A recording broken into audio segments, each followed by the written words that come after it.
बातचीत करने के लिए हमारे साथ एक और डॉक्टर जुड़ चुके हैं। डॉक्टर आशीष यूएस से हमारे साथ जुड़े हैं, फिजिशियन है। और सर, आपसे जानना चाहेंगे, जिस तरह से कोरोना की दूसरी लहर बेहद खतरनाक है, भले युवा हो, बच्चे हो, बुजुर्ग हो, हर किसी को अपनी जद में ले रही है। ऐसे में ऐसा क्या किया जाए कि अपने फिजिकल हेल्थ को और स्ट्रॉन्ग किया जाए? हाँ बिल्कुल, देखिए सबसे पहले सबको मेरा नमस्कार। ये सही है कि कोरोना की जो दूसरी लहर है, जो ये कमबैक है, ये पहले से काफ़ी खतरनाक साबित हो सकता है और लग रहा है कि हो भी रहा है। तो इसमें जो बेसिक चीज़ें थी, जो पहली बार थी कि जो सोशल डिस्टेंसिंग है, जो मास्क लगाना है, अ, थोड़ा गैप रखना है एक दूसरे के साथ, वो हमेशा रहेगा।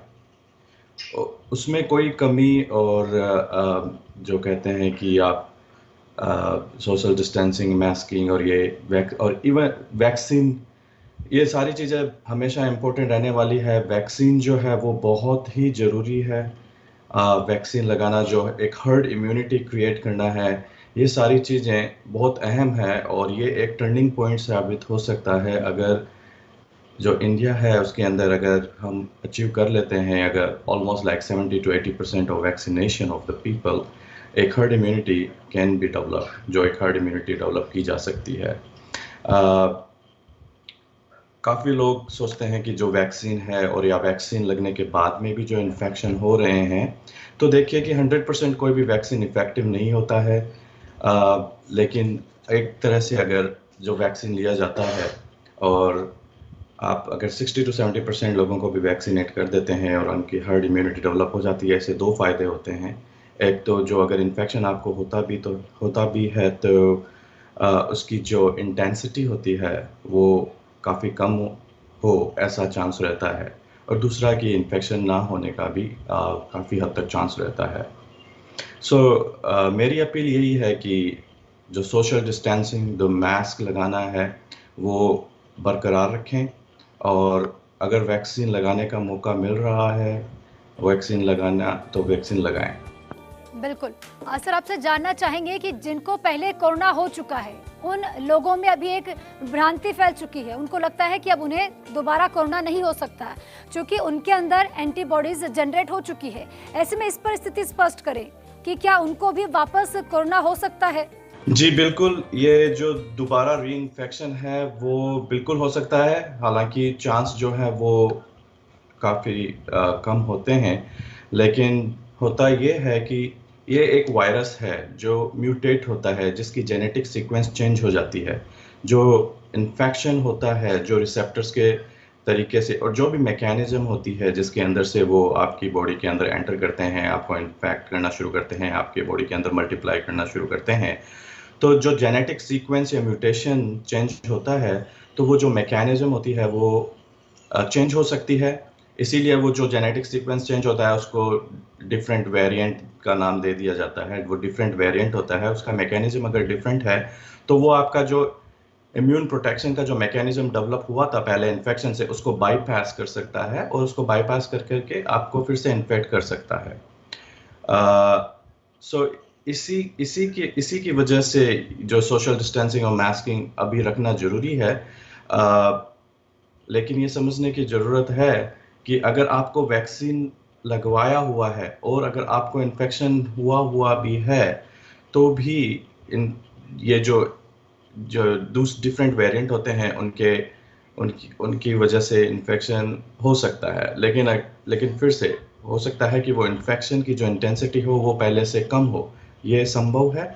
लेकिन ये ज़रूरी है कि ये जो सोशल डिस्टेंसिंग, मास्किंग, ये इसलिए भी इम्पोर्टेंट है कि हो सकता है कि आपको खुद को इन्फेक्शन हो सकता है कि आपको लेस इंटेंसिटी हो, आपको बहुत ज़्यादा सीवियर नहीं हो, लेकिन आप जो दूसरों को इन्फेक्शन दे सकते हैं, जो ये कम्युनिकेट कर सकते हैं, जिनको पहले से इन्फेक्शन नहीं हुआ है, जो थोड़े से वल्नरेबल हो, थोड़ी सी जिनकी इम्यूनिटी कमज़ोर हो, और ये एक जो चेन है, ये जो चेन अगर बनी रहती है तो ये स्प्रेड करता रहता है। और ये इम्पोर्टेंट है कि ये थोड़ी जिम्मेदारी रखी जाए और आप इस चेन, जो स्प्रेड करने की जो चेन है, उसका हिस्सा ना बने और इस चेन को ब्रेक किया जाए। सर, जानना चाहेंगे, जो कि कोरोना की दूसरे स्ट्रेन में लक्षण दिखाई नहीं दे रहे, ऐसे में कैसे बचाव किया जाए और कैसे समझा जाए कि कोरोना हो चुका है?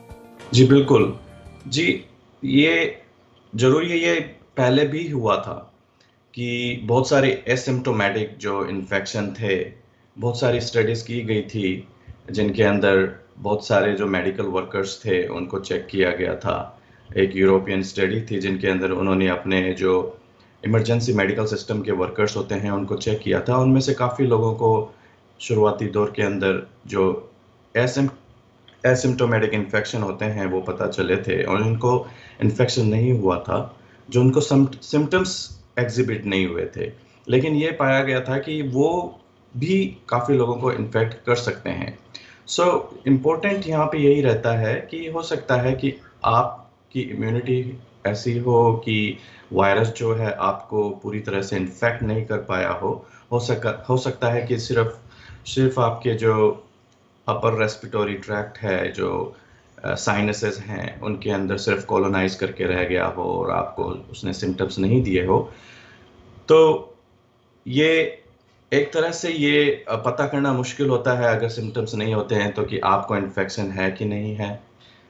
लेकिन इसीलिए ये बहुत ज़रूरी हो जाता है कि जो आप हैं वो फिर भी आपको सिम्टम्स नहीं हैं, आप अपने आप को हेल्दी फ़ील कर रहे हैं, लेकिन जो एसिम्प्टोमेटिकली आप इन्फेक्टेड हो सकते हैं, आप स्प्रेड भी कर सकते हैं। तो इसीलिए ये जो बेसिक चीज़ें हैं जो कि मास्क है, सोशल डिस्टेंसिंग है, ये उतना ही इम्पोर्टेंट बन जाता है। सो ये ज़रूरी है।